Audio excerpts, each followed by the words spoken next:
ఉమ్మడి వరంగల్ వాసులు ఎప్పుడెప్పుడా అని ఎదురు చూస్తున్న కాజీపేట కోచ్ ఫ్యాక్టరీపై కేంద్ర ప్రభుత్వం శుభవార్త చెప్పింది.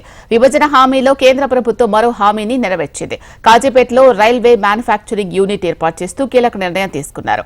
కాజీపేటలోని వ్యాగన్ ఫ్యాక్టరీని సెంట్రల్ రైల్వే అప్గ్రేడ్ చేస్తూ ఆదేశాలు జారీ చేసింది. ఈ మేరకు దక్షిణ మధ్య రైల్వే జీఎంకు గత ఏడాది జూలై 5న అప్గ్రేడ్ చేయాలని దక్షిణ మధ్య రైల్వే బోర్డు లేఖ రాసింది.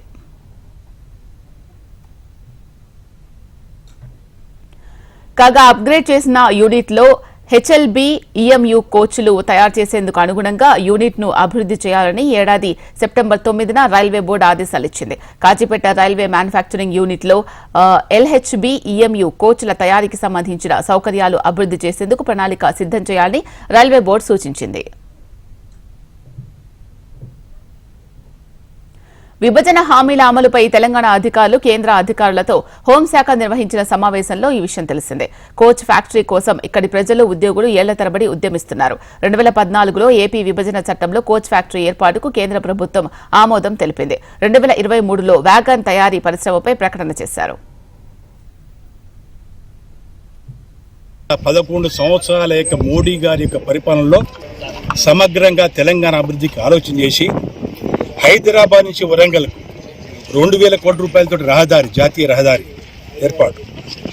రెండవది, ఈరోజు ఇక్కడ పోయిన జూలై 8 నాడు 2023 నాడు స్వయంగా ప్రధానమంత్రి గారు ఇక్కడికి వచ్చి ఏదైతే సమగ్రమైనటువంటి ఇంటిగ్రేటెడ్ రైల్ కోచ్ ఫ్యాక్టరీ ఏర్పాటు చేసిన కోసం శంకుస్థాపన చేయడం జరిగింది.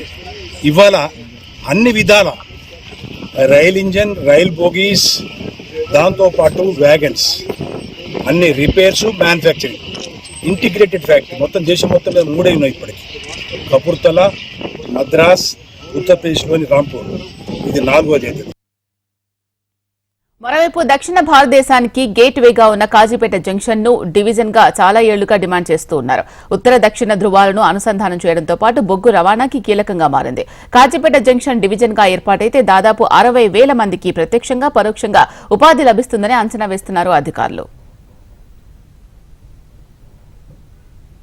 విభజన చట్టంలో పొందుపరిచినటువంటి అంశాలు, కోచ్ ఫ్యాక్టరీ కానివ్వండి, బయ్యారపు గనులు కానివ్వండి, ట్రైబల్ యూనివర్సిటీ కానివ్వండి, వీటిని విభజన చట్టంలో అప్పుడు పొందుపరచడం జరిగింది.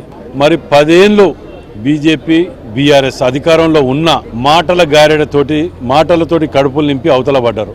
ఏమనంటే డబుల్ ఇంజన్, సింగిల్ ఇంజన్ అని మాటలు, మాయమాటలు చెప్పిండ్రు. ఇవాళ మరి సింగిల్ ఇంజనే కదా, ఇవన్నీ ఎందుకు వస్తున్నాయో ఆత్మపరిశీలన చేసుకోవాలి. ప్రజలు కూడా ఆలోచించాలి.